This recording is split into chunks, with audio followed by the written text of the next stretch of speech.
I can't get no call to action, but I try, and I try, and I try, and I try. Hello and welcome to Call to Action, the go-to podcast for anyone trying to make sense of the world of marketing, business and beyond. In an industry that is a minefield of utter bollocks, we aim to capture our heroes and allies from the front line to have a chinwag with.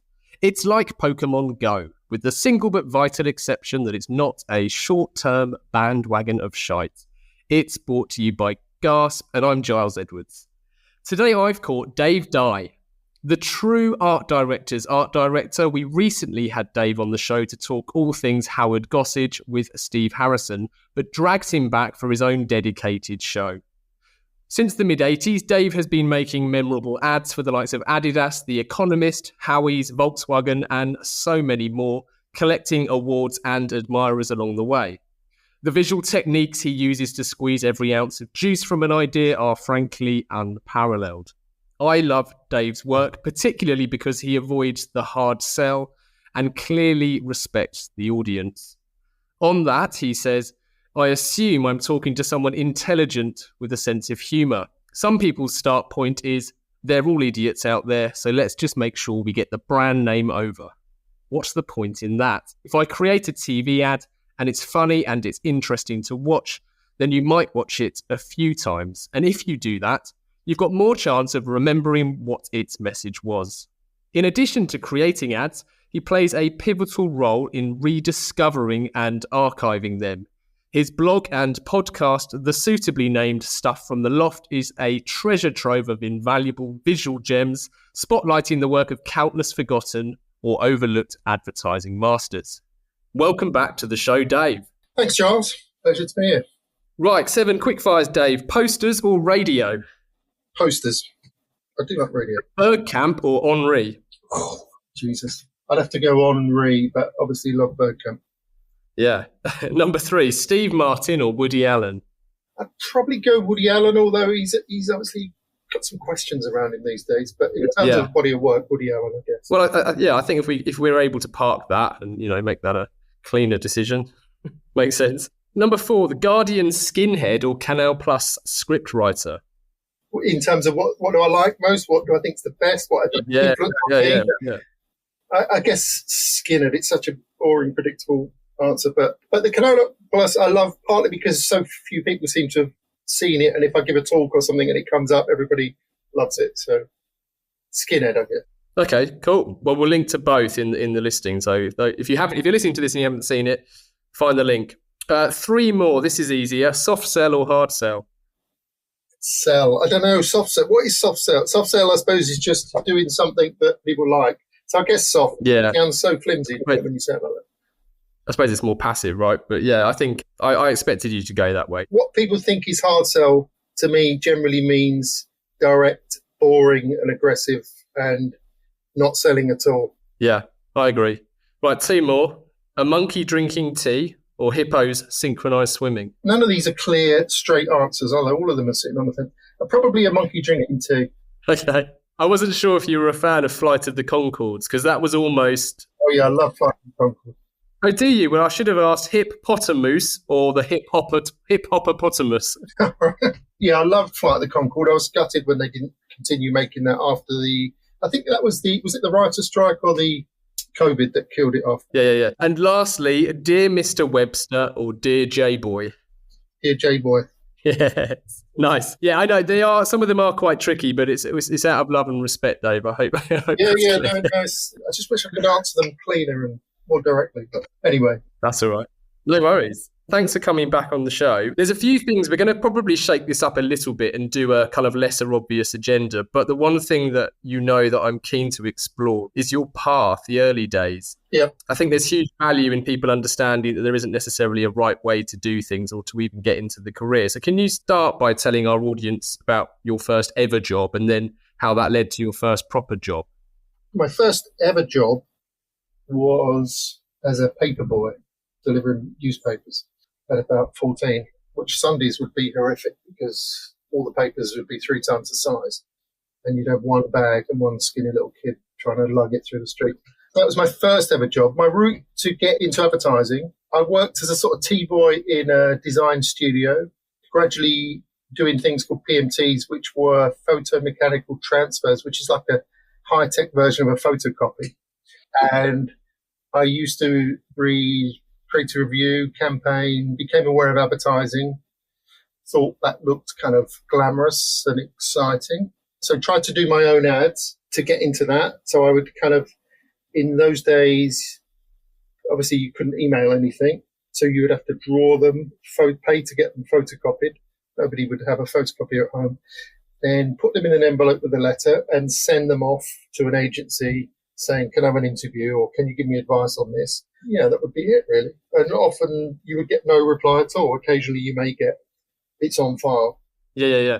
And ahead of even writing those letters, was there any other intent, apart from, as you say, reading Campaign magazine and kind of learning about it that way? Was there any intent in Dave's early years to pursue anything creative, or was it all just serendipity? Not really. I mean, I didn't know anyone in advertising. Weirdly, my dad used to decorate the offices of Charles of Saatchi and Saatchi, and sort of talk to Charles Saatchi, and sometimes come back and say, "This bloke I'm working for works in advertising that said this, said that." So I'd hear a little bit about him, but no, it just looked. I think glamorous sounds a bit superficial, but it did look kind of glamorous in 84, 85. And some of the things on the walls, you know, when I did an interview with Alan Parker, one of the things I thought was really good that he said is, he said when he looks at a Banksy, he says, oh, advertising used to be clever like that.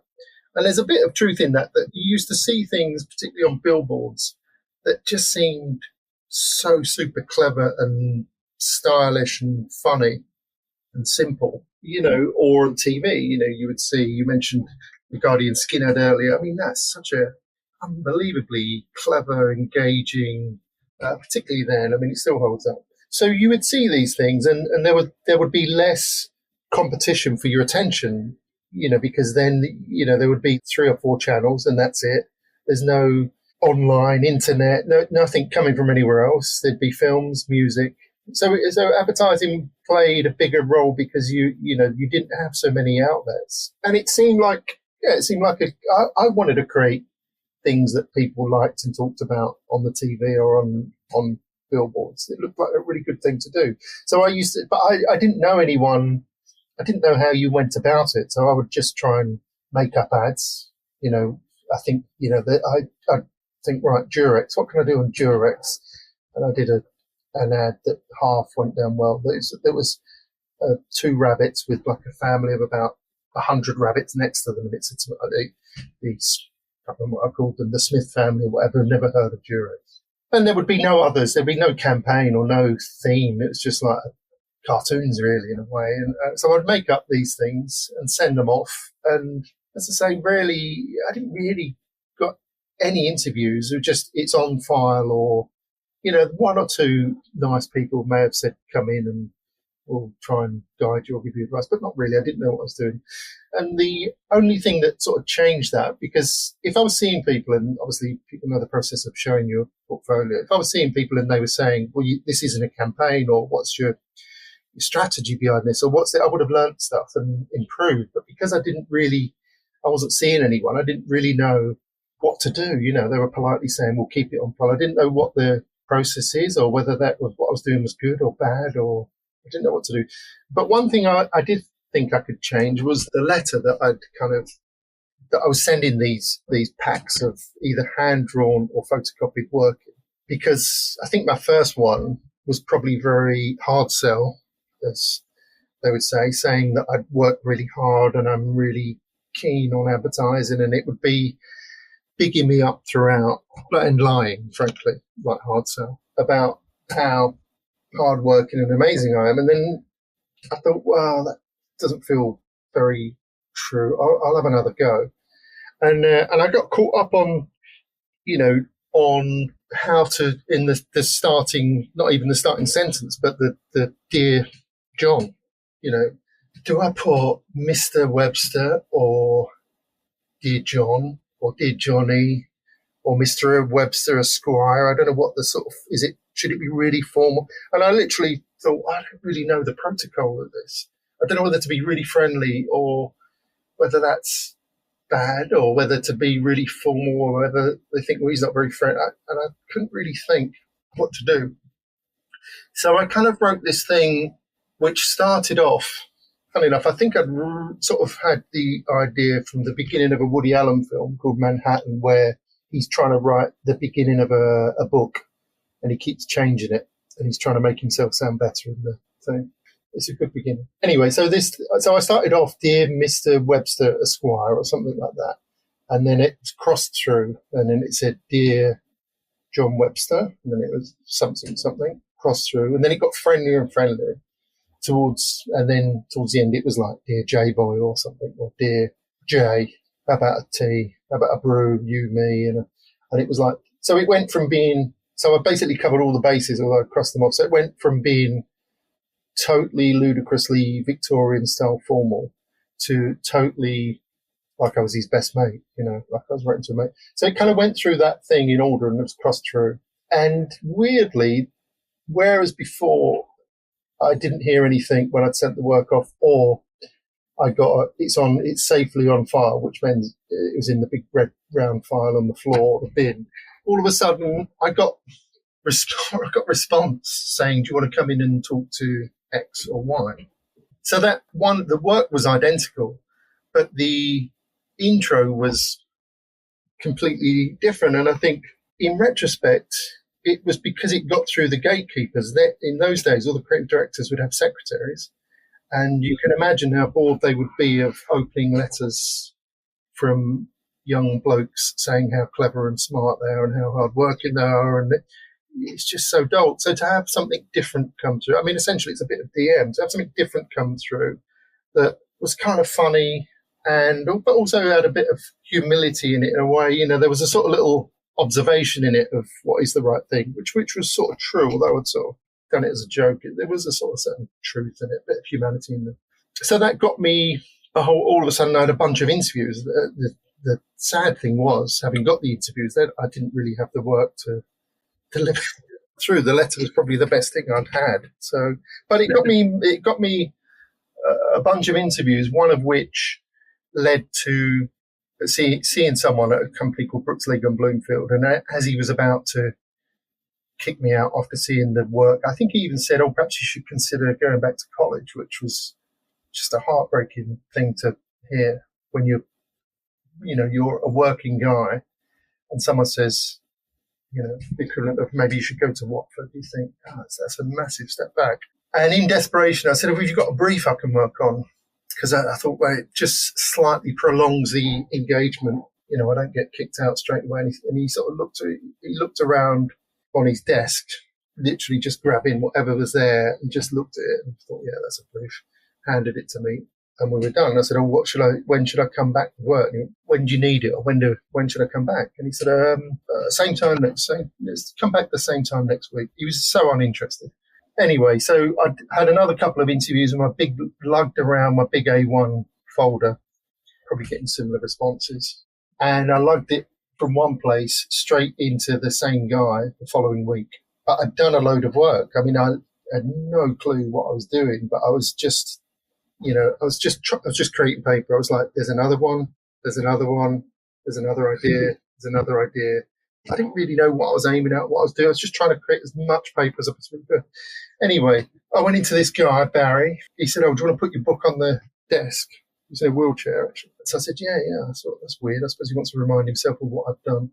So I went through it. He went through again. And he sort of said, "I think that's good to do with work. I'm not sure of the strat." I thought, God, he's telling me exactly what he said last week. And he said, "Well, thanks for coming in. Perhaps you should consider going back to college." And it occurred to me that he didn't even remember me. It was only a week ago. So not only was he not waiting expectantly for the answers to the briefs he'd given me, he couldn't even remember seeing me at all. So it's kind of a socially awkward. You think, how do I navigate this? He's like the boss of this firm. I'm some urchin off the street. How do I, without making him feel bad, say, "Well, obviously not only did you see me, you gave me a brief, you clown." So I obviously said something like, Okay, it's good to. Thanks again for that. And obviously, I brought back the work for the briefs that you sent me last week.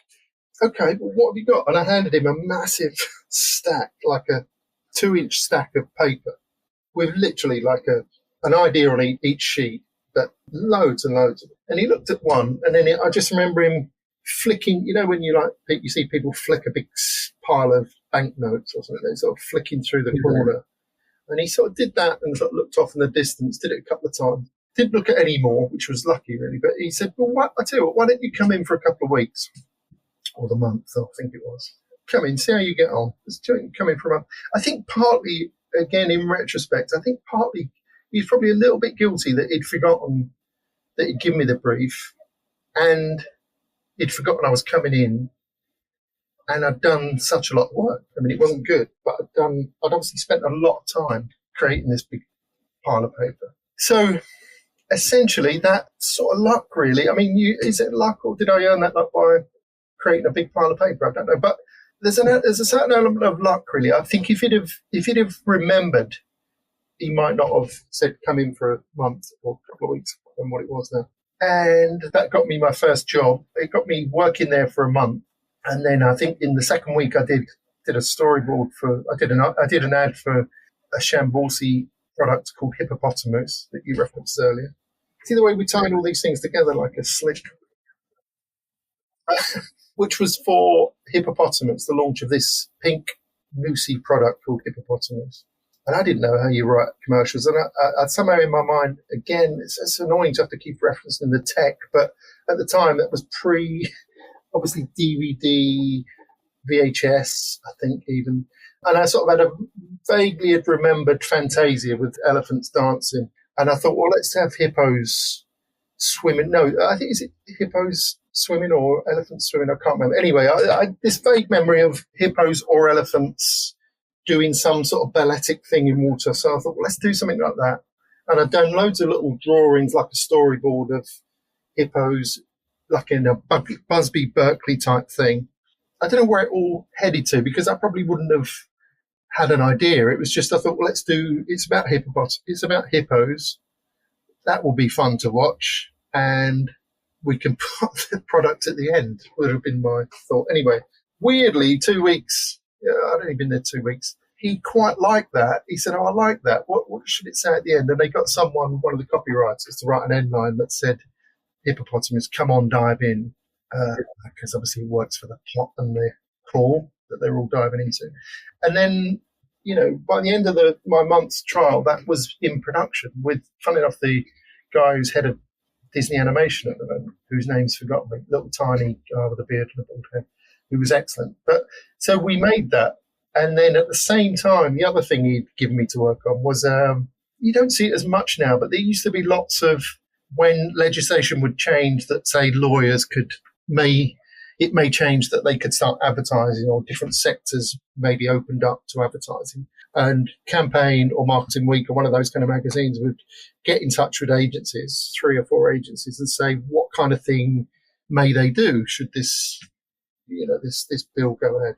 And the one that was given to Brooks, League and Bloomfield, which was then given to me, was vets may be allowed to advertise. It sounds so weird now that they were restricted advertising, but anyway, vets may be allowed to advertise. What might they do? So again, I did a whole bunch of kind of like cartoons. There was like fish swimming upside down in a bowl, and I can't remember, there was one with a dog with its legs crossed that was saying, if your dog's different, something. And then there was this one where a dog was cocking its front leg up instead of its back leg at a lamppost, and it says something like, if your dog's got problems, bring them to us. And that one got printed. So within a month, I'd had something printed in Marketing Week and an ad in production, animated ad in production. And they took me on because, those things had happened. And I think I probably was sensible enough to think, I've got a chance this month. I've got a chance here. I've gone from not being able to get an interview to being inside an agency working on live things.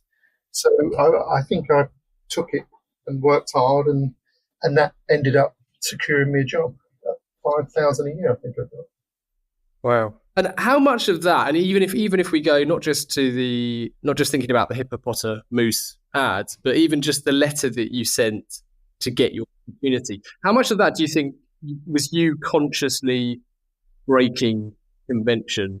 As in, if everyone else was sending letters, so you thought you'd have to send a letter that was distinct? And how much of it was, I guess, just you wanting to do something fun and playful and entertain? Like, because I feel like there's obviously something there that works and probably works to this day. It's really difficult to know. I mean, I think you can look back and think, oh, that was a really smart thing because it was different and it was funny and it was commented on, societal norms. But I don't think at the time I could barely write an ad. I didn't really have a book full of, it's not like I had a book full of good ads and strategies and idea. I think from the outside, if you don't know anyone and you think advertising looks cool, you think, well, it's just fun things where people are enjoying themselves. They're doing things that are funny and that are a bit of a laugh and that are different and unusual, and that's as much as you go into it. So I probably thought it's a bit bolder than just saying I'm really good and I'll work really hard. I was probably aware of that. I wasn't trying to break any, I was just trying to get noticed and get a job. So I don't know how much would have gone into it, as I say, because the ads I was taking around weren't particularly very good. It's not like I had lots of options. That occurred to me. I thought, I'll give it. Also, I didn't really know what else to do.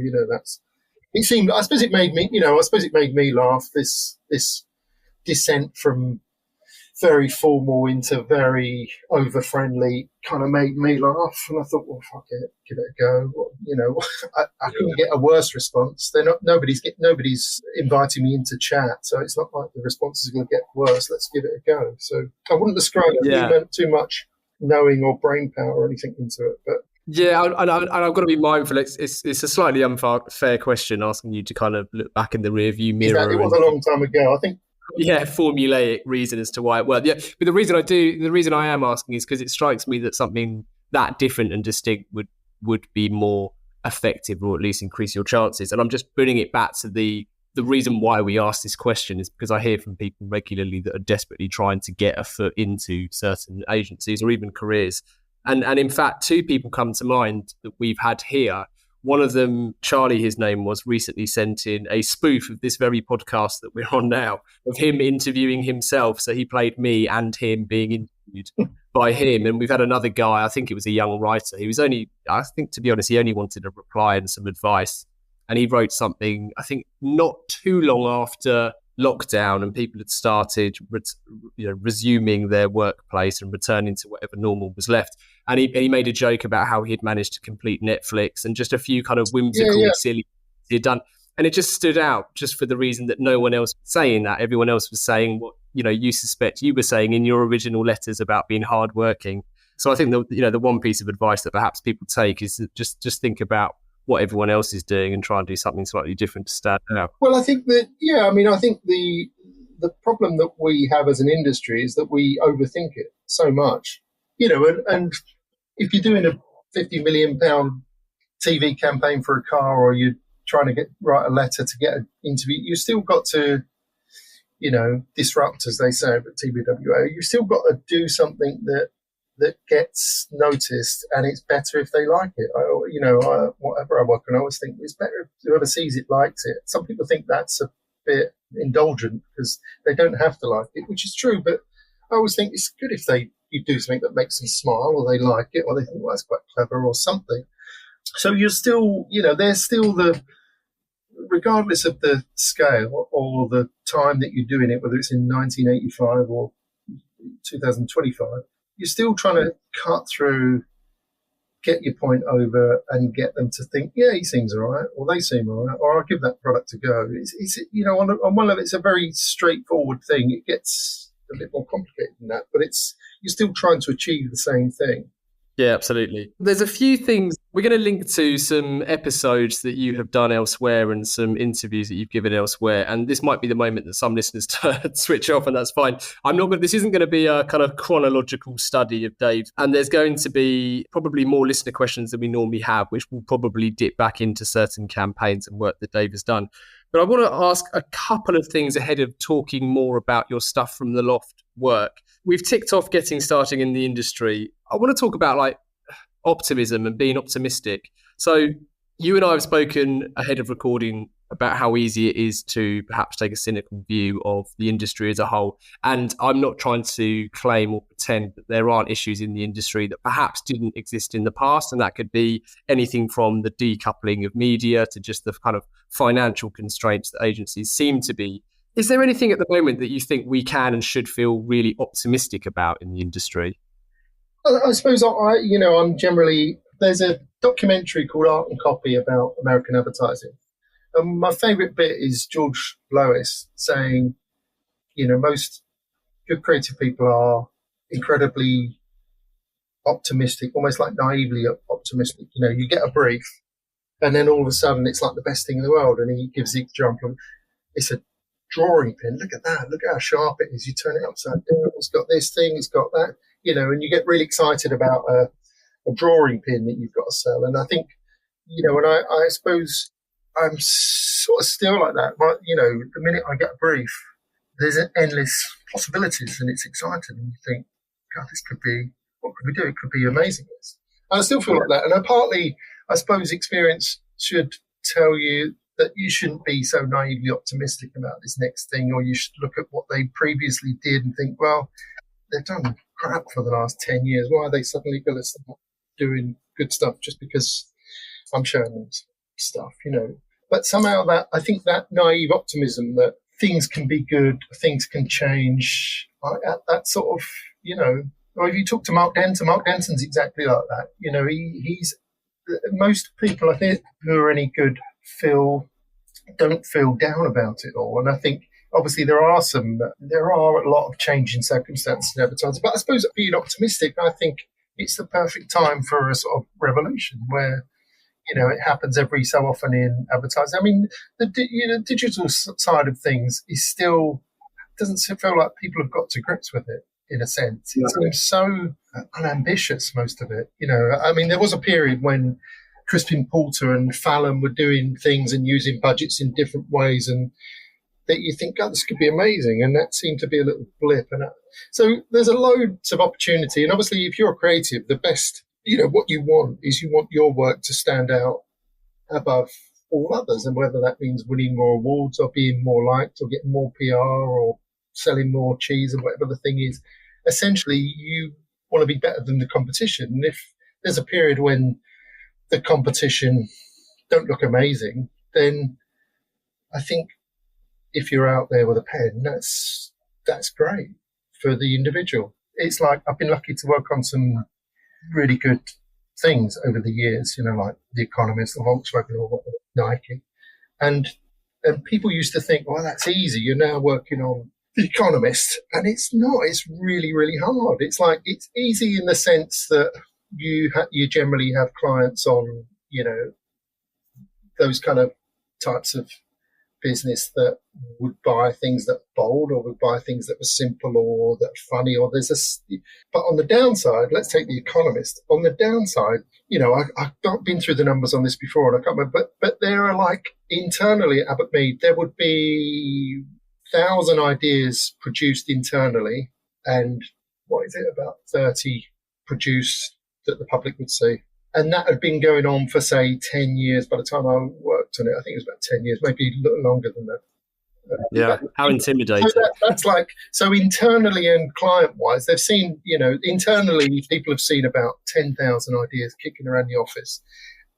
Client side, they've probably obviously seen more ads than they've run. They've probably seen 300 to 500 ads, maybe 600. And you're on the same brief. And they've got people like, whoever, they've got an amazing, Abbott Mead would have had an amazing department from, I don't know where to begin naming all the people that were there, but they had some of the best people in the business doing those for all those years. So if you get the brief that says, right, we need a poster that says you could be more rich if you read The Economist, or you can be more interesting, you think, well, you're like, there's so much that's gone before you. You're looking for a little slither of something to hang on to that hasn't been covered, because you go, right, so he's done this, they've done that, she did this, so you can't do those. And you're looking for your own bit of territory. That there are some things that are easier, which is that the agencies and the clients on those kind of bits of business are better set up for good work. But there's often so much work that's been done on that particular client. Like Nike is an amazing example. Nike have tens of thousands of brilliant ads done on that. So if you turn up and you want to do a running ad on Nike, you look at what they did in the States, and it take you a week to go through it all. So you have a different kind of problem. It's a better problem to have, because if you do something really good, you've got a very good chance of it going through. But it's not easy. What I'm saying really is, to just get through those things, you have to be optimistic. So I would be optimistic that some young, smart people would say, there's a better way of doing this. This is bullshit. Why are we producing such dull, samey stuff? Shouldn't we cut through? Shouldn't we do that? And that seems to happen, like in music, every so often there'll be a new bunch of people who come through and say, let's do this a different way. It's just, why is it all owned by, 4 holding companies that are making everyone poorer and seem risk averse to anything interesting creatively? Fuck it, let's have a revolution. So it feels like if you were looking for the circumstances for something like that to happen, that would be good. Time, weather, and... We interrupt this podcast to announce that we will never interrupt this podcast with ads. Ads that awkwardly nudge you to contact the pod's host, Giles Edwards. Only last week, some pod listening companies did just that, calling for guidance on proper marketing. But we're not asking you to do that. Nope. Anyway, back to the show. Marketing is incredibly confused with sales. I think you're the one who's more confused, Gary V. Sunshine. Here we go. I think the whole point you made about even just going all the way back to when you're talking about digital kind of, I suppose, still feels relatively like it's in its infancy. But the opportunity there is the thing that people should focus on. The fact that few people talk about a great digital experience or ad that they've been served shouldn't necessarily be a negative about the channel. It should be seen as an opportunity to be the first or amongst the first to do something truly impactful and significant.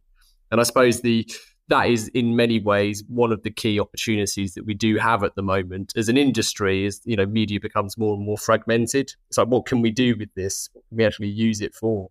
Going back to your point about The Economist and even Nike and looking at the past ads, would that typically be your starting point when you worked on those briefs and those brands? Was it to see what they had done before and what perhaps they'd dismissed, or was it more researching into the actual customer itself?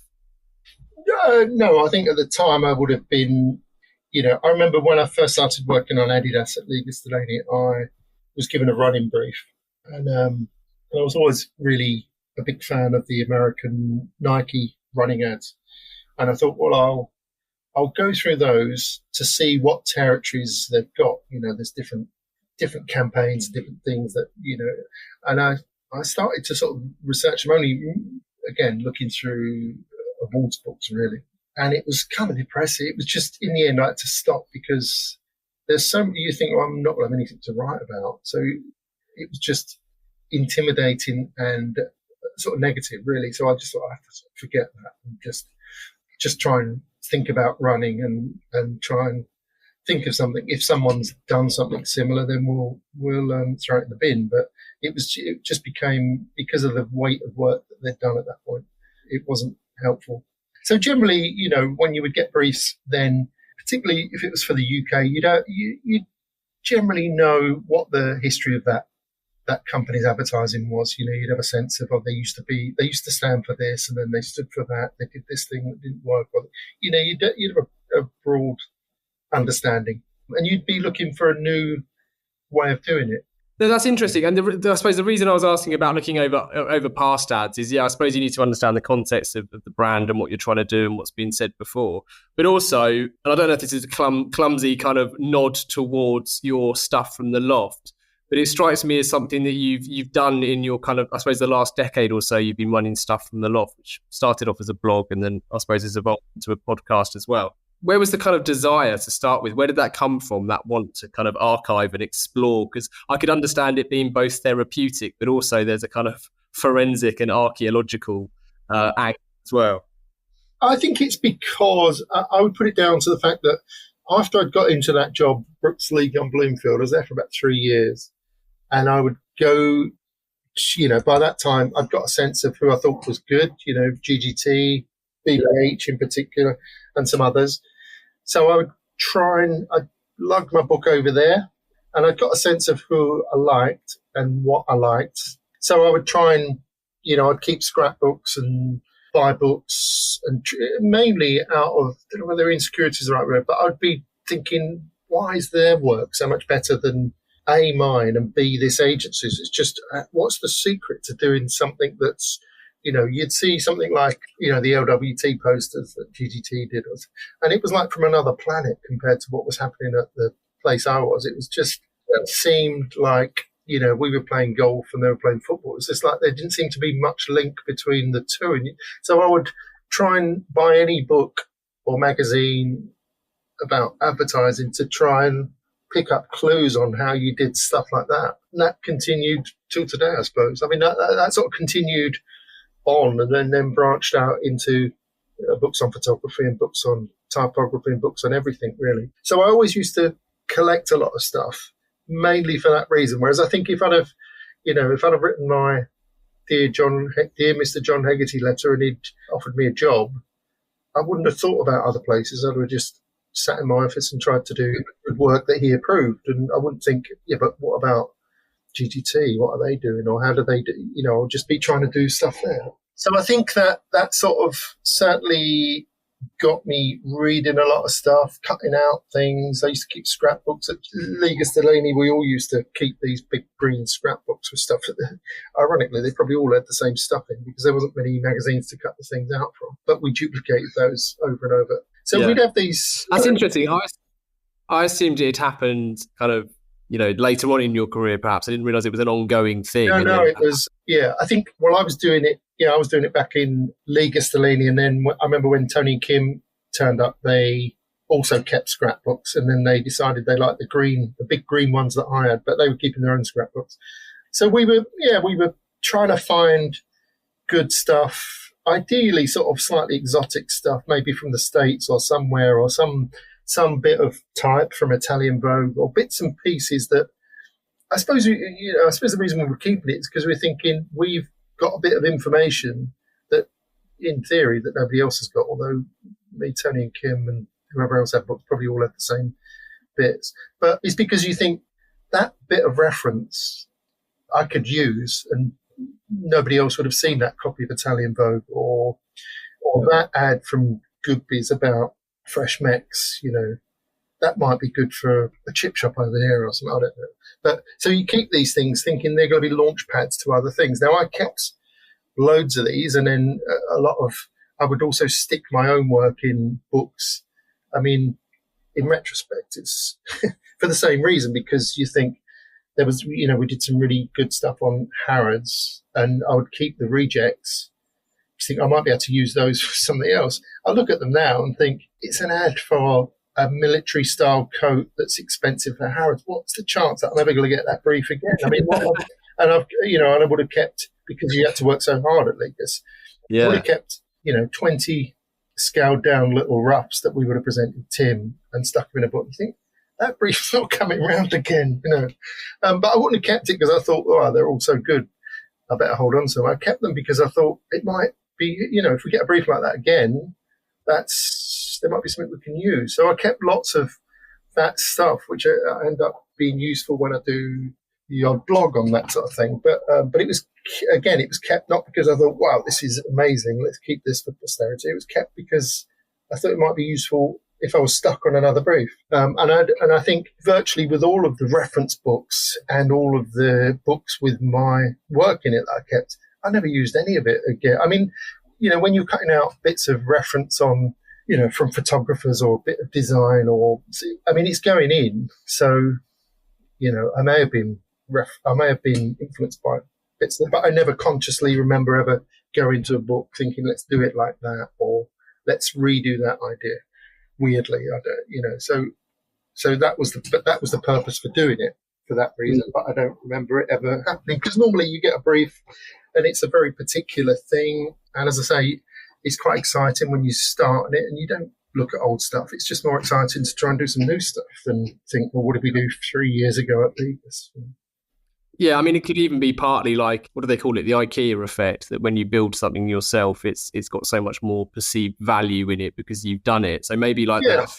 the heavy lifting you would put into an ad that you knew wasn't going to be used, you didn't feel right discarding it. So maybe it was a case of like retaining that heavy thinking. Yeah, I think there's a bit of that. That's why I find it really strange that I seem to be the only person who kept a lot of their stuff, because I do, my podcast, and I'll interview all sorts of people, Chris Wilkins or Jeff Stark, and I go, right, let's start getting your work together. What have you got? And they'll go, nothing at all. And you go, what, you haven't kept anything? I go, no, not at all. I burnt it all in the garden.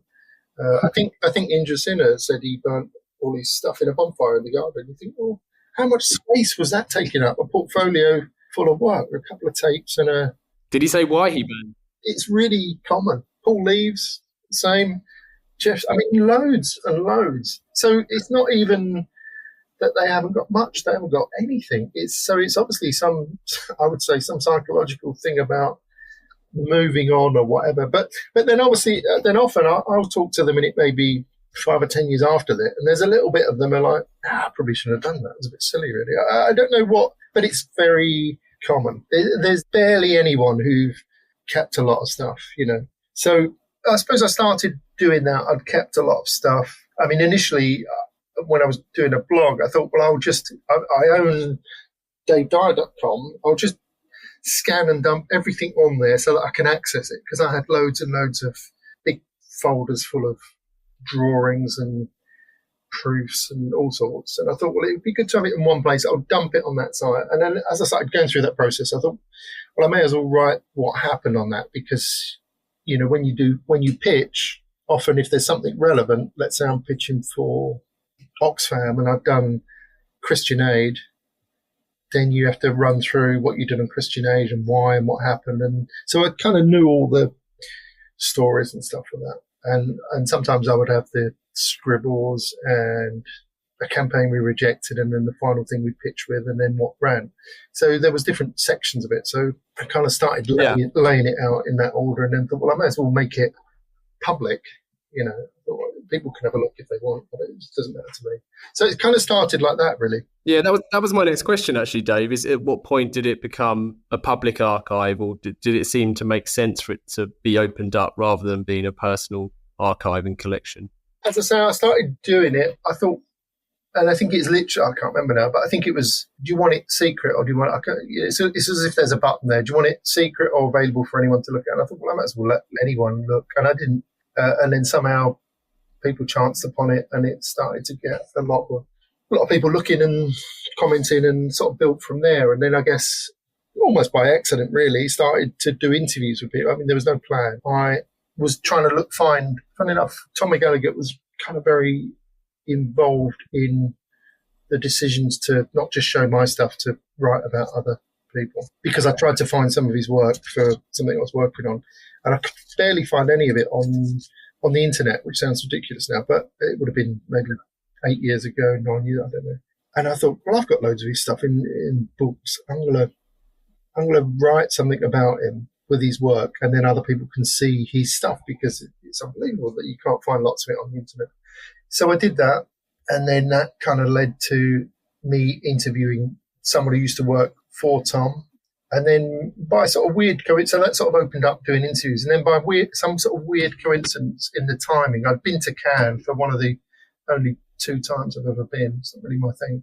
And someone at Cannes said, you should do your interviews as a podcast, which sounded a bit ridiculous to me. But he said, everyone's, listening to podcasts, you should do it as that. You get a different kind of audience as well. And at the same time, while I was kind of thinking about that, someone got back in touch with me whose dad used to work with Tom McGilligan, because I was going to do an interview with him, and it gave me his phone number. And that ended up being my first podcast, weirdly. So Tom McGilligan was my first non-me blog post and my first podcast. And how did it go? Did you enjoy it? I did, yeah. I mean, I was such a huge fan of his work. I didn't really know what to expect. Yeah, I mean, I partly wish I'd done it further down the line, because I would have been probably, I'm probably about 70 or 80 in now, so I probably would have been better doing it now. But to be honest, you'll have all your questions that you want answered, and they probably wouldn't change that much. I probably would have felt slightly more comfortable. But he was brilliant. I thought he may be a little bit angry or mean for I don't know why. I know he'd had an issue with drink. I know he'd been fired from Fallon McGallagher, and I know that lots of people from Fallon McGallagher didn't know where he lived, and all of those things suggested someone who wasn't happy. And I couldn't have been more wrong. He was like absolutely delightful, funny. He's brilliant. Yeah, he's absolutely brilliant. But the only slightly tricky thing was emailing him. Is sometimes I'd say, I'm looking for this ad, or should we record next?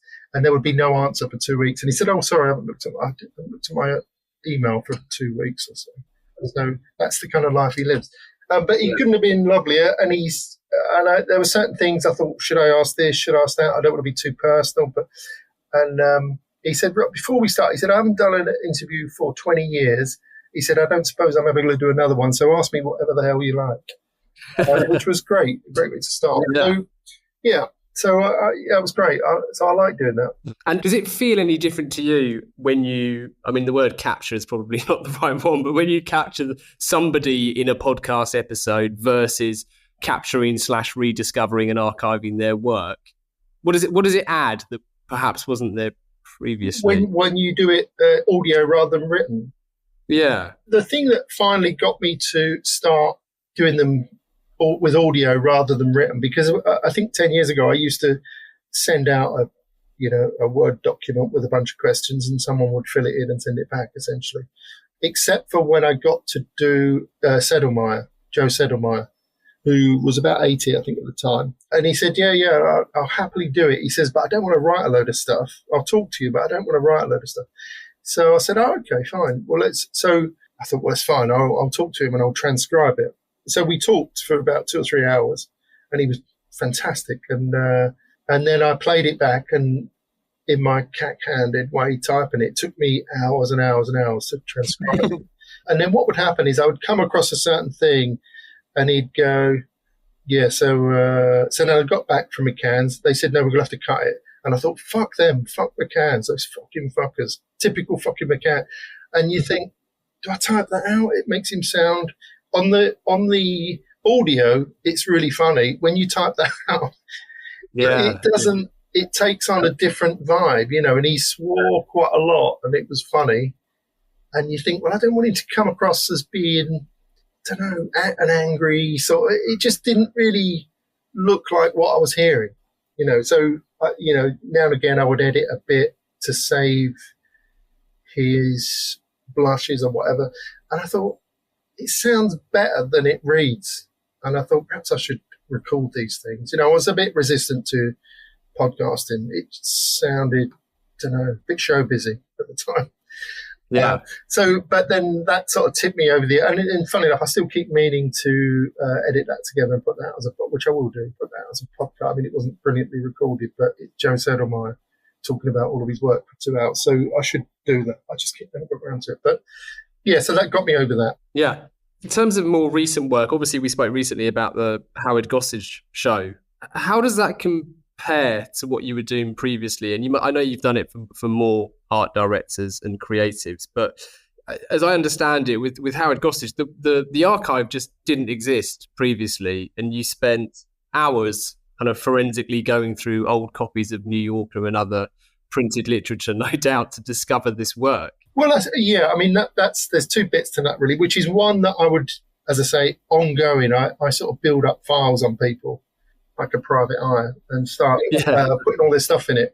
And it just occurred to me that I love lots of Gossage's quotes, but I didn't know lots of his work. And even the book of Gossage has not got much of his work in. It's got like a few really 10th generation photocopies. It's really weird that he's like a big name, and he's, Dan Wyden talks about him, Goodby, all these people talk about him. But there's not many of his ads. There's a few ropey old press ads that are not that hard to read. Anyway, over time, if I would ever come across one of his ads that was in, the New Yorker that was in a good resolution, I would just scan it and file it. And after a while, I thought, well, I should put out a post for these, because I've probably got more ads than there are in the book of Gossage, and they're certainly better resolution. I thought, well, I don't know what to say. I don't know what to say about him. And I sort of couldn't think of an angle or what I was going to say. And I thought, well, I know Steve Harrison is an expert on him. Perhaps he can write it for me. I sometimes ask other people to write these things, which eventually he did. And he said, yeah. And he wrote a lot. But because he'd done a lot of work, I had this sort of slightly guilt of, well, I'm not doing anything. I'm uploading it. And it's got my name on the website, and I'm literally just uploading it. I thought, God, what can I add? How can I add some value to essentially Steve doing all the hard work? So I thought I'd start trying to find more of his stuff. So, we looked into what other accounts he'd worked on that weren't represented in the book of Gossage, and I started to just look around through various copies of the New Yorker. I've got my own scrapbooks with stuff in. And it's one of those things, it's a bit like, once things open up, and once you start looking through these things, you think, well, that looks like his kind of thing. I wonder whether it's, that's more like a Gossage ad than all the others that look like VW ads. I wonder whether that's it. I think scan that, we'll look into it. And as I started going, we built up a lot of stuff to the point where, I think in the book of Gossage, there's 48 ads. I think by the end of it, we'd got about 350, I think. And we thought, well, perhaps we should do it as a book, perhaps print it and get it out there. We ended up turning it into a book. Amazing. How much of that, you mentioned, you kind of joked you're a bit of a private eye. How much did you enjoy that?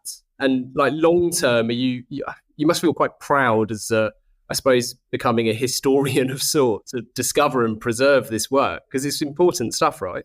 I don't know, really. I mean, sometimes if people say things like that, you think, God, that doesn't sound like me. I'm much cooler than that. I'm not a historian. I don't know, really. I mean, I don't mean it in an uncool way. I know I'm joking too, but it's sort of, it's like stamp collecting, or I don't know. It's like now and again, I suppose I quite like doing things quite thoroughly. So, I don't like the idea of looking into Howard Gossage a bit. I think either try and do it until I've exhausted every fucking avenue, or not do it. So once I'm on something like that, even recently I had a sort of spare half a day.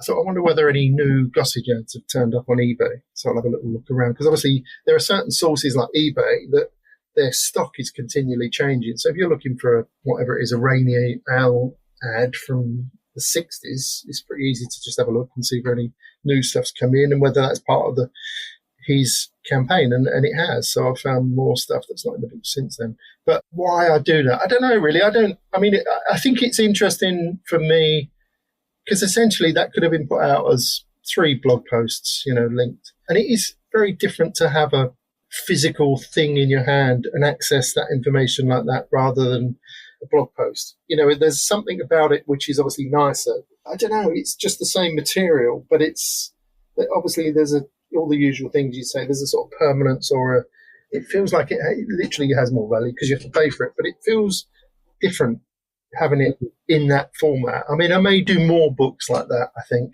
It seems to have sold a lot. And, if there is a market, I mean, I've got real lot of stuff that I've ended up collecting, scanning, tracking down. And if there's an outlet for things like that too, I may do more things like that. Yeah. Is there anyone in particular you can think of, or that But I think, I think it probably found a bigger audience through being a book and then being promoted on social media than being a blog post and promoting it on social media, it seems. Yeah. Are there any other names, though, that whose work is kind of less accessible? Because there was always a romance. Well, I always had like a romance associated with just the name Howard Gossage, and I'd read Steve's work in previously.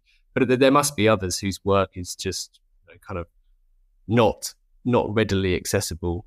Well, there's one that I really love that I literally can't find anyone else who's ever heard of her, who's called Jane Trahey. And I've got lots of her work, and I think she's really clever and really smart and cool, and did a blog post on her. But I don't really understand why she's completely unknown. And whenever I speak to any creative people in America, I say, do you know Jane Trahey? Have you ever seen it? Nobody seems to know her. But if you look at, she's got 10 times the work in award books in America than Howard Gossage. And I don't know what's happened there. I mean, she's got all of the traits that would make her a huge name. She was female. She ran her own business. She fought for women's rights. She was a lesbian. She worked on really cool fashion accounts. She was very bold and outspoken. I mean, did really cool work, I think. You know, there's a lot of things that made her very different from the people around her. But for some reason, I can't find anyone who knows her. So if I did it, I could do a book with her with the pictures. I don't know what the words would say. You know, I don't know how I would find out. She's written a few books, and a couple of them were turned into films. Yeah, I mean, I think she's really good. I don't know why I seem to be in a minority of one. So she would be the person I would instantly, if anyone's listening who knows anything about her, then get in touch. But she would be the person that would instantly spring to mind. It's primarily a lot of her work, not all of it, but a lot of her work was in the fashion industry. So she did What Becomes a Legend most, the Black Gamma series. I don't know if you've ever seen those, American. But yeah, I mean, I think she's, very good. Yeah, well, hopefully someone out there knows a bit more, because that sounds really, really interesting. And then the only other person who is known, but who I've stopped and started on a book several times now, which is David Abbott, for all sorts of complicated reasons why it's stopped. But so I end up having a massive archive of all of his stuff at very high res, and a lot of stuff that people don't even know that he did, because it's pre-Abbott Mead and post-DDB. He was a French Gold Abbott, but yeah, that's got a little bit complicated. But so I was sort of half was going to, and then there was a problem, and then we were going to, and then there was another problem. But I don't know. We'll see what the final. We'll see how many this Gossage book sells, and then if it feels like there's a market for that, I'll do some more. Yeah. Well, I'd definitely be interested in both, to be honest. But David Abbott, especially, I haven't really seen much more material. I'm mindful of time, Dave. I think I'll move there now, because we've got 4 listener questions. So, asking the general public for their opinion, be it on Brexit or boat names, is notoriously fraught with danger. So, apologies if we don't include yours. But as I mentioned to Dave earlier, we had a whole wave of listener questions in. I'm going to start with a question from Aidan Clifford, who asks, what should copywriters do to be good partners to art directors? Start with an easy one, eh? Yeah. It's a good question, though. I don't know. I think probably the most important thing for being a creative partner is that you get on and have a vibe and can take the piss out of each other and say anything, really, which sounds easy, but isn't easy, because it's a fraught business. You know, handing scraps of thinking over to each other is, you know, when you start off, it can be humiliating. Someone goes, "You're joking, aren't you?" And then a bit later on, there can be a bit of arrogance one way or another. So someone may fancy their ideas more than other for the wrong reason. So it's quite a complicated relationship, I think. So mine would be more to do with the emotional intelligence and the getting on and having a laugh than the technical things. I mean, yeah, I don't know how to break. I mean, also, I think there seems like there's much less division now between who does what. So I don't know. I think, you know, if you create a nice vibe between you that's sort of competitive but piss-takey and fun, then I think good things come out of it. I mean, I think when I sent you some stuff over the other day that was stuff that hadn't won any awards or anything, but there's a lot of things in there that like there was a campaign for Volvic. I think, was that in there from BNP? And I'd always remembered it. And there was a few things in there like this Volvic that come out of just me and Sean taking the piss out of the brief, you know, with the account people. So on that instance, they said, you know, it was at BNP, you know, the home of planning, and they said, oh, the brief is to say that Volvic is better because it comes from volcanoes. So we're like, right, it comes from volcanoes. Why does that make it better? So it's fire a volcano, you know, it sort of goes through that. So it's on a hillside near that. So it's really good. I said, but, you know, so we began, but why? What is is it got volcanic elements? What's the thing what makes it more delicious? And they sort of couldn't obviously come up with anything. You know, the brief was it's better because it's from volcano. So before we knew it, we were just making fun of these things, saying, if you're sick and tired of non-volcanic element-free water, then we've got just the product for you. So we sort of went into this riff of just making up a load of piss-takey things.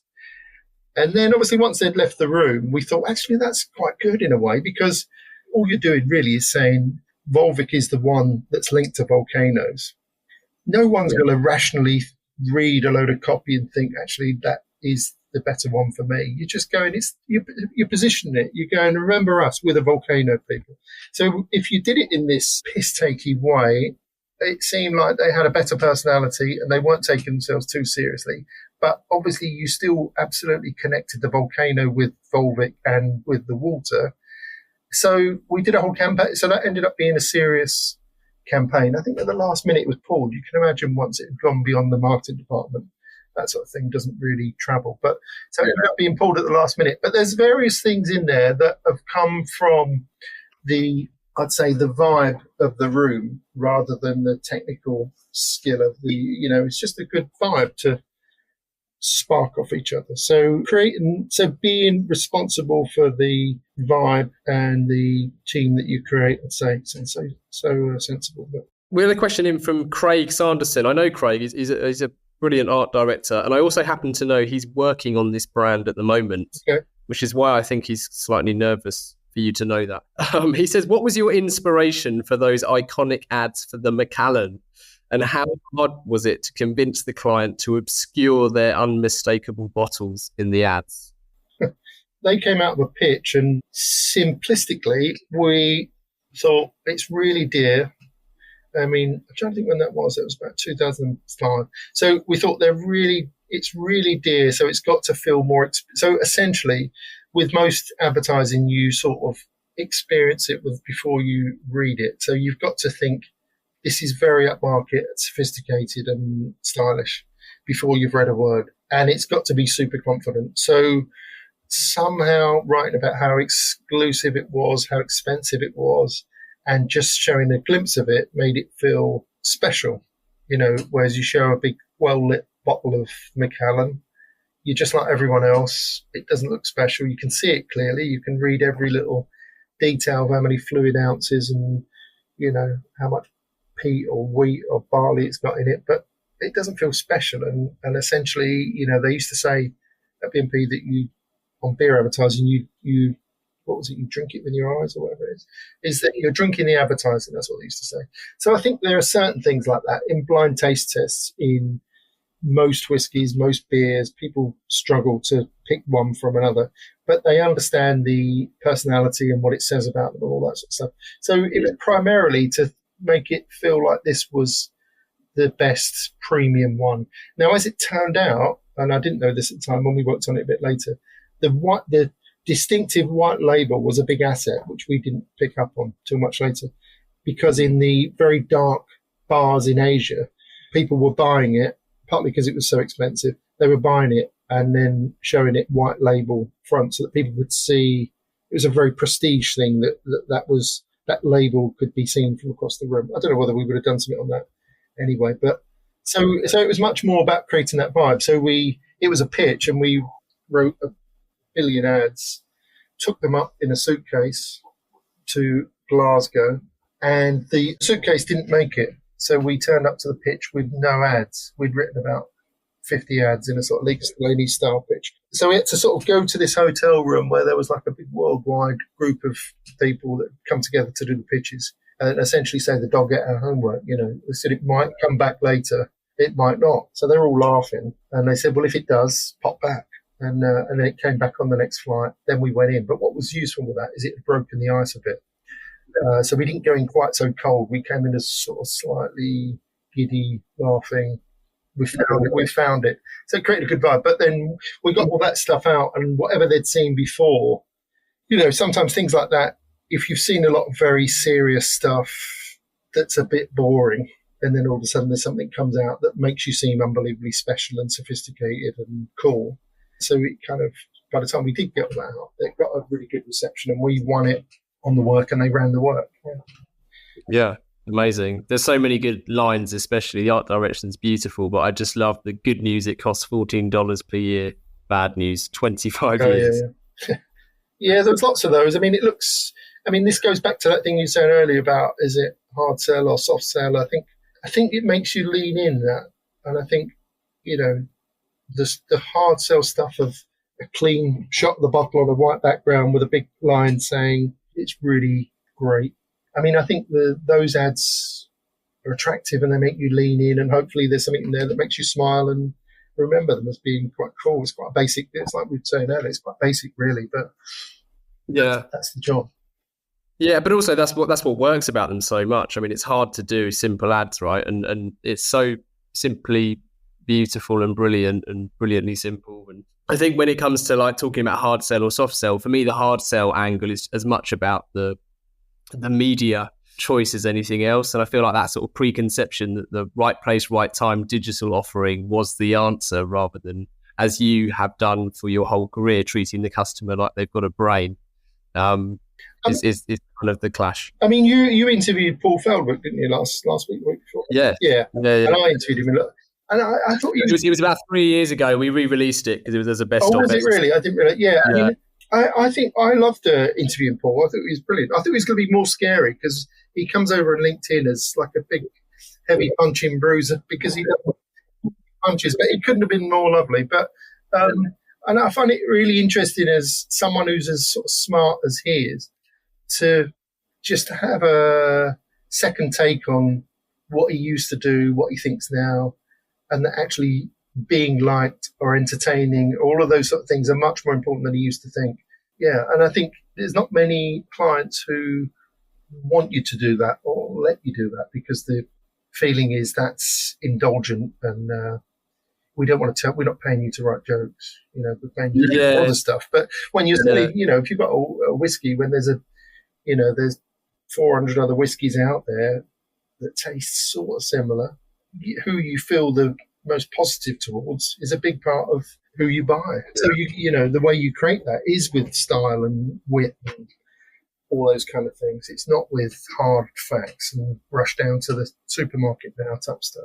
Yeah, I don't think it's just our industry as well. I think it happens elsewhere. I've been fortunate enough to interview a few comedians as well, and we had Charlie Russell, her name is. She's one of the founding members of Mischief Theatre, who do the Play Goes Wrong shows. They've done like a BBC Christmas special a few years running. Anyway, they're fantastic. But I remember her telling me that even within like the comedy and theatrical industries, people look down their nose at the clown. I think they literally call it playing the clown. Their type of humour is a bit more slapstick. And yeah, it's that kind of snobbery, I suppose, that they come up against, that even though they're wildly successful and, have sellout shows across the UK and the US, there's still like a misconception that because you're playing the part of the clown, that it's for some reason it's not quite as important or as highbrow and intelligent. And as you say, if you're being witty and you're making people, laugh and enjoy the experience, then they're going to think of you positively. And I think there's so many things at the heart of what she was saying and what Paul would say and what you would say that we know to be true. But it's funny that isn't a more major way of doing things, and it feels like a niche thing that some people do. I mean, that, when we were talking about when I wanted to get into the business and was seeing all those things around, and I mean, they're all things that would make me smile and would seem cool, basically, at the most basic. And that's why I wanted to get into it. And I don't know, the equivalent of walking on a cross track now and looking across, I don't know, there's not lots of stuff that would make me think I want to be doing that. I think there's people that are doing brilliant work in that kind of space. Yeah.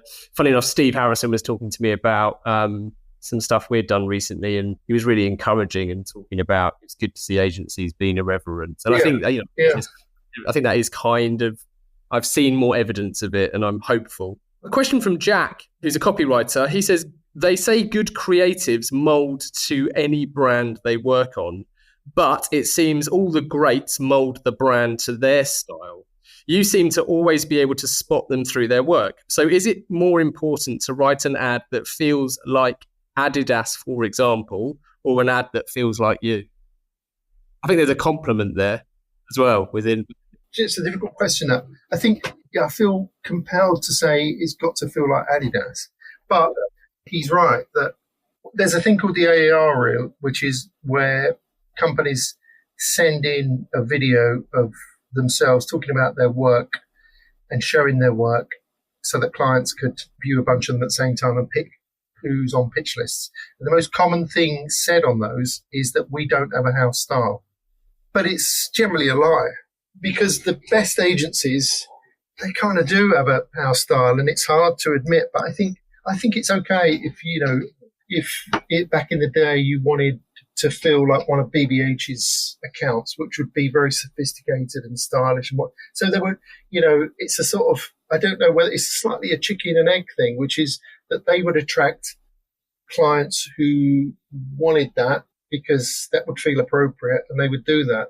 Or GGT, who would be very punky. And so I don't know whether that's them attracting those kind of clients or them giving that. I mean, I think, probably the truth is most creatives and good agencies have a way of looking at the world which comes through on all of their work. I think Uncommon is a good example. I think, all of their stuff looks very considered and stylish and simple and lots of good stuff. So consequently, I think it is possible that you could walk on a long archway tube and think, I wonder whether Uncommon did that. And I think that is a compliment, So I don't know. It's a sort of schizophrenic thing that we all fight against, really, that we want to say that we completely start afresh everything we work on. But I think if there's a certain, even the stuff we've been talking about, if you believe that things should be as simple as possible, it's better if it's got some sort of humour or wit than if it's dry. If it doesn't take itself too seriously, that's good. If it looks a bit different, that's, you can put all these ingredients into a pot and you think, yeah, that's going to create a certain kind of stuff.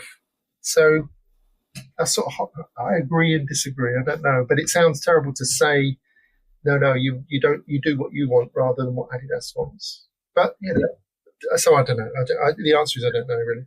I think you've touched on a few things there. I think you're right, and I also think that your point about like following like is true as well, because it's the work that attracts new work, and actually if they're attracted by past work for the sort of commonalities of being distinct and being witty or whatever it might be, then it is ultimately going to create a common style of sorts, I suppose. In the same way that an author might write several books, but you can pick up their. And also, their work that an agency does attracts the sort of people who like that kind of work, so they do more of that kind of work. Exactly, yeah. And I think it's also like, as a creative, if you don't do work that your creative director likes, your work doesn't run. So one way or another, you have to sort of conform a bit. You can argue, but the best example of that would be Liga Stellani. Tim had a very set views on what he liked and didn't like. And you can think, well, fuck that.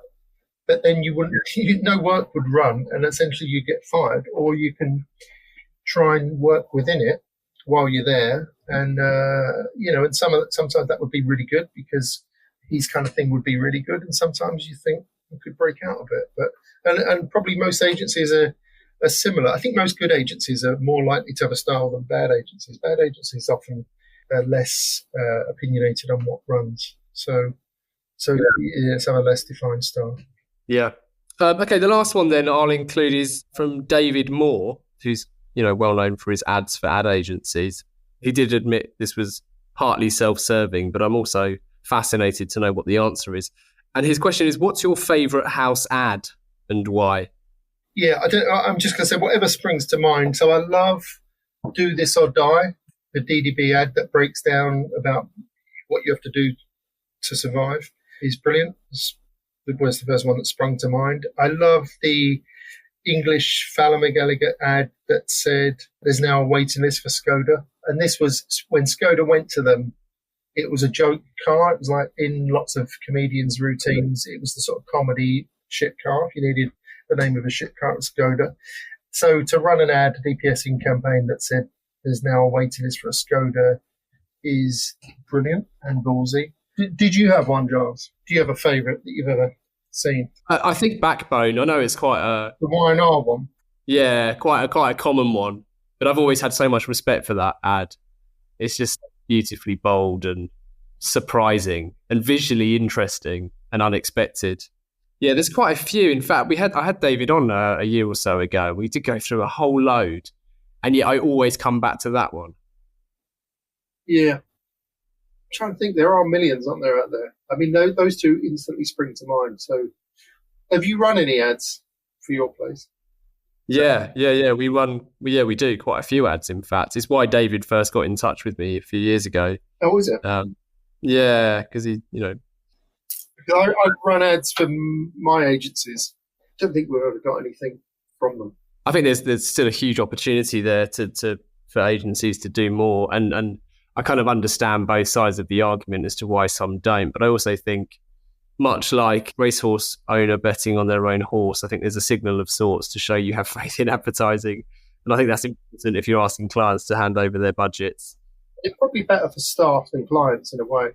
Let's say with this kind of agency. Yeah, it's funny. We did an ad campaign when the agency turned 13, and it was just silly lines. It was a bit Kevin and Perry, Harry Enfield character. Yeah. It was just to warn people we weren't going to answer the phone unless they text us first, and Glass would like to announce that, and it was just very they're really fun. And next thing I know, Ogilvy were sharing it on their internal system, saying that we need to be more like this. Oh, really? That's nice. found hilarious. Yeah, they've been popular, and then because ads wear in, not out, and because we're lazy, we just repeat those ads every teen year since. So we're 15, so we've had a few years of those. But yeah, they seem to be really popular.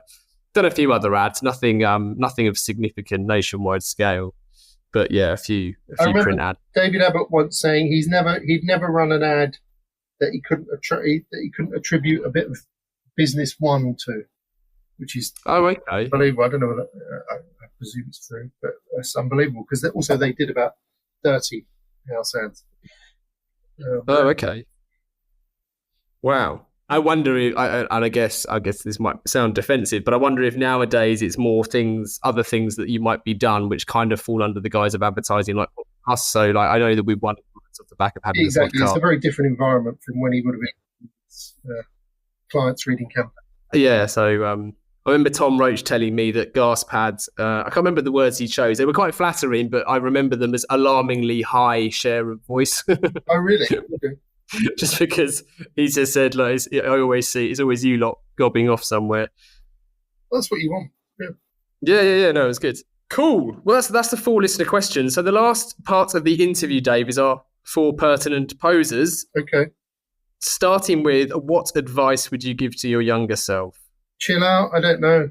Chill out. Yeah, it's not bad. I don't know, because I think it's obviously a hard question, really. You don't know where you're headed. I think if you're anxious, you're going to get fired, or you're never going to get in anywhere good, or I don't know, all of those things. Is that why you end up doing better than you thought because you were anxious and worked hard, or should you chill out? I don't know. There are certain things. I remember there was a whole period where I didn't used to go on any. I commissioned photographers and wouldn't go on any shoots. Just tell them what I wanted, because I think otherwise I'm missing a whole week of coming up with ideas on this, that, or the other. And some of the shoots, I think, in retrospect, there's one for American Airlines to walk around New York for 8 days, I think it was, with John Offenbach, trying to find interesting pictures of New York at unusual angles. And you think, God, what a lovely thing to do. And at the time, I would have thought, no, I've got a brief on something at Ligas Delaney, whatever it was. That's a whole week of work I've missed, really, and it's not really going to make much difference to the pictures. So I'll stay here in Shaftesbury Avenue in a stuffy office with a pen. There's certain things like that you think, why would I want to do that? That sounds like a great time to have paid in New York wandering around. Wow. You've only got yourself to blame on that one, exactly. Dave. So there are certain things like that you think, I could have pulled out a bit there. So chill out a bit, I think, probably. Yeah. It's not bad advice, and it's not the first time that's come up, actually. I think that maybe, which isn't a bad thing. I'm only saying it because it's obviously true that there's probably a sense of anxiety and, maybe, I don't know. And I also take your point on board that actually if I was able to advise my younger self, I might be in a completely, batshit crazy situation now and maybe not enjoyed the success that you have. So, yeah. Yeah, it's tricky. Number 2, if you could banish one thing from the industry, what would it be and why? I remember Tim Delaney always used to say, I like advertising, I hate the advertising business. And I sort of I like the bit of doing it more than the surrounding bits. But I think probably pitching, maybe pitching. I think no good can come of it, really, pitching. Having done a lot of pitching and being brilliant at it, really. But having done a lot of it, all the talk around pitching is just horrific, for me. You've got to be their friends, who's pouring the tea, you've got to look collaborative, you've got to look, all stuff, which is everything it becomes everything other than the actual answer. I suppose my interest is in the work, possibly too much so, and when it becomes about everything else but the work. And also, I suppose for me, it tends to create a false impression. It's all about trying to pretend you're X rather than, in an ideal world, people would meet various people and experience them as they are and think, well, who do we think's best? Whereas obviously it couldn't be less about that. It's much more about pretending to be something, is how it seems to me. Don't really matter. Yeah, so I don't know. I think pitching, you should be able to look at an agency's work, have a couple of chats with them, maybe have a drink with them, go to dinner with them, I don't know, have a chat, see what they seem like as people. Have you ever taken a stance against pitching at any of your agencies that you? No, I think there's only one agency that ever has, and then that's often disputed whenever I say that, which is BBH. But they would say, yeah, but John would have everyone in the department working on it, and then he would, in the meeting, say, you know what you want? There's something, give us a pen, and as if you just come up with it. And I don't know whether that's true or not, but I have not heard of any others. I mean, the problem is you just rule yourself out of virtually all business. I think you'd have to do it en masse, and nobody's ever going to hold to that. But I imagine if you got appointed on what you'd done or what your clients said about you, if they phoned around. I mean, if I was appointed in an agency, I would find someone whose work I thought was appropriate to our company. I'd phone up some of their clients and say, what are they like? Are they a pain, or are they quite nice? Are they honest? Are they, get a sense of them, rather than what are they like on Tuesday between 11 and 1? Yeah. Did they seem... Yeah. I mean, this thing that they'll never have to do again. I don't know. It doesn't seem like a good system, but I don't see that changing anytime soon. It's funny you should say that because, I'm buying... I think the correlation here for me saying we haven't pitched for years and we don't pitch. Now, we're also not rich and we're not a wild celebrated agency. So there's definitely a correlation there. So please caveat my point with that. But one thing we do is precisely that, is we give the names and contact details of our clients to prospective clients and encourage them to call them up or send them an email. And it's amazing how many of them say they've never had an agency volunteer that information before. And it has exactly that effect. So I find whenever we take the stance of explaining why we think the pitch process is flawed, it really qualifies the opportunity, and it either starts a brilliant conversation or it ends a shit conversation. And it's just, I mean, when you're only an 8-person independent agency, it's very easy for us to take that stance, right? I think it's important. Yeah. But I'll tell you what I have done on a number of occasions, said I won't pitch for something. And unfortunately, you can't manufacture this. But whenever I've done that, it then turns from you pandering to get on a pitch list and hoping you get appointed to them saying, well, why? What could we do to change it? So the dynamic completely changes. And often, I've won a couple of those things. I said, we're not going to pitch for it. But so you think, well, why not do that every time? But because you can't, you can only do it when you feel it and believe it. You can't just go through the acting of pretending you don't want it or you're not going to pitch for it. So there's a sort of awkward fawning, and I think even Paul Feldwick said this. Is he was sitting on a panel when agencies were pitching to them, and he said it was. I don't want to misquote, but I think he said it was like cringingly awful how they were sort of trying to desperately be everyone's best friend and stuff. So it creates this very awkward dynamic. Is what can we do to please you? And then obviously. And if you win it, you that's your relationship. You started off like that. You can't then snap into a different sort of be the real you thing. Yeah, I don't know. So I would stick with pitching. I don't think it's good for the client or the agency really. I'm pleased you've said that, and I think the only other person who said that before is Luke Sullivan, because I remember we had a similar conversation when he brought that up. Number 3, are there any books that you would recommend? You mentioned George Lewis earlier, and it suddenly reminded me of his Damn Good Advice book that I haven't picked up for a couple of years. So I'm probably going to do that.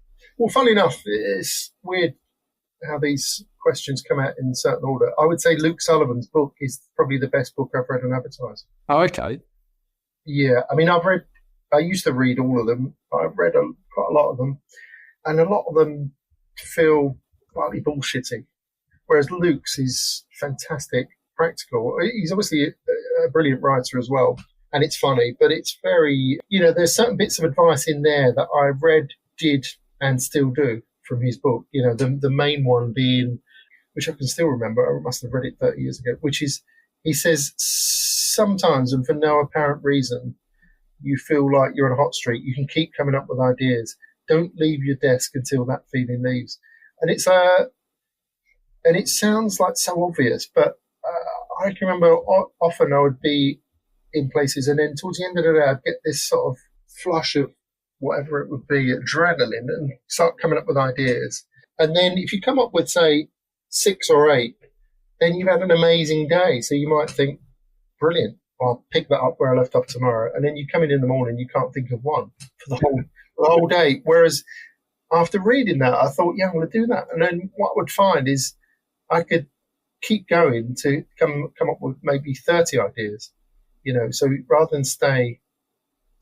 than leave after half an hour when this sort of feeling, you think we're in good shape, I would stay until I was struggling to think of anything, and I'd have a pile of 30 ideas. They wouldn't all be good. But so I kind of have always, since reading that, I've always stuck with that since, that it's a really weird thing how sometimes ideas fall out of your pen and you can't write them fast enough.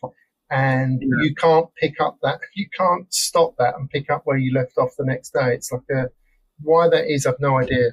But that's absolutely from Luke's book. There was a few things in there that I started doing. So, yeah, Luke's book, which is called Hey Whipple Squeeze This. Hey Whipple Squeeze This. There's a million versions of it now, but it's excellent and funny. Yes, perfect. And then, so number 4, Dave, we always ask every guest to dedicate their episode to someone, and we bestow that honour you. Yeah. Well, the person I did see that you asked this. The person I would say is someone who's just passed away called Brian Stewart. Have you heard? You probably don't know Brian Stewart. Brian was the first good art director I met. I met him when I was in my first job, and he'd set up an agency called Elgie Stewart Smith. And he's like, couldn't be a more difficult, cantankerous, sort of aggressive person in a way, except he wasn't really like that with me. He was really nice with me. He was sort of a bit fearsome, but he was really nice and helpful. And so I got fired from that first job that we started with after about 3 years. And I'd just seen him with my book, and he was quite encouraging. And I phoned up and said, I've just been fired from that place I'm at that I've got to get out of. I'm now out. Can I come and work around there? They'd just set up an agency. And he went, yeah, all right then. So I went up into their loft on my own, and it was just him and Barry Smith were the only creatives. And then I was up there for about 3 or 4 months. So I'd work on every brief that they worked on, take the stuff down there, but I'd never worked to anyone who was good, who did things that I liked, or done things that I liked. So I did a lot of stuff in there. Some of them they approved, but the client didn't. And he was very encouraging, gave me a lot of confidence that I could do stuff that he thought was good. And one of the ideas that I did that he and Barry approved, which was a big Observer poster that was the end frame of the Waltons, their house, and it had like 1,000 little lines coming out that said, good night, John Boy, good night, Mary Lou, good night, Billy Bob. This thing is like, and it said, if you need a bigger house, take a look at the Observer. So that was approved, and I thought, God, that's good. I can't wait to get that in my book, save it being all drawings. And then he phoned up and say, the account guy here had a really good idea with your poster. Instead of a poster, let's do it as a radio ad, which was heartbreaking because I didn't want a radio ad. I wanted a big, glossy, glamorous poster. Anyway, it was made into a radio ad, and it was the first thing I got into D&AD. And then Brian then put me together with, he said, you just need a good writer. So there's someone he used to work with, But his previous agency, FCB, called Alistair Wood, who he put me together with. We got a job together. And then I would sort of check in with Brian throughout the years. Every now and again, he would help out, or he'd say, Brian Griffin's not busy, you should work with him, which I then did, the photographer. Or he would give me advice and just be encouraging and cool. And he was not really like that with lots of people, and he was so dedicated to him. Yeah, I could talk a lot more about him, but if people don't know him. No. But anyway, yeah, he was really, really incredibly helpful to me. And he's just passed away, so. Well, I'm really sorry to hear that, first of all. And thank you for such a significant and meaningful dedication. So this episode is very proudly dedicated to Brian Stewart. Thank you, Dave. Pleasure. So as a final call to action, this episode will have listings to everything we've discussed. I'll link to stuff from The Loft. I'll link to the Howard Gossage Show as well. How else can our listeners get more Dave Dye? I've got my podcast, which is out there. I do a blog and I do work. I guess those are the three. I sometimes play five-a-side football. If you're short, I don't know what else. I think that's probably it. It's probably all of the ways. Obviously, I do all those other things, Instagram, all that sort of stuff. So, well, we'll dig all of those out, and they should be on this episode listing if you're listening to this now. So, Dave, thanks so much for coming back on. I've, you know how much it means to me. I'm a huge fan of yours, and I'm hugely grateful for your generosity. Pleasure. And I was pleased you posted that picture of the Volvo ad, which I'd sort of forgotten about, but I really liked that when I did it, and it never appeared in any annuals, so it was good. I adored it. Publicity. I limited myself to, I think, 3 or 4 that I allowed myself to pull out. To be honest, if it had to be one, it would have been that one. It's weird, yeah. Stunning. I really liked it, but nobody else did. Well, it didn't win any awards. Well, I don't think awards are necessarily the metric. Yeah, well, I mean, who someone said awards are shit unless you win one or something along those lines. I'm hugely grateful, Dave, so thank you. Pleasure. Finally, thank you to everyone listening. If you've enjoyed this episode, please do share it and review the pod. Keep your questions and guest requests coming in. To get in touch, it's easy to find Gasp online or email calltoaction@gasp.agency.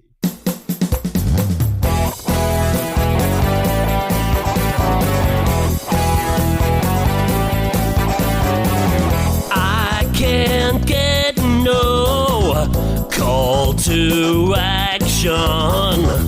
I can't get no call to action, but I try and I try and I try and I try. I can't get no call to action. Oh, I can't get no call to action.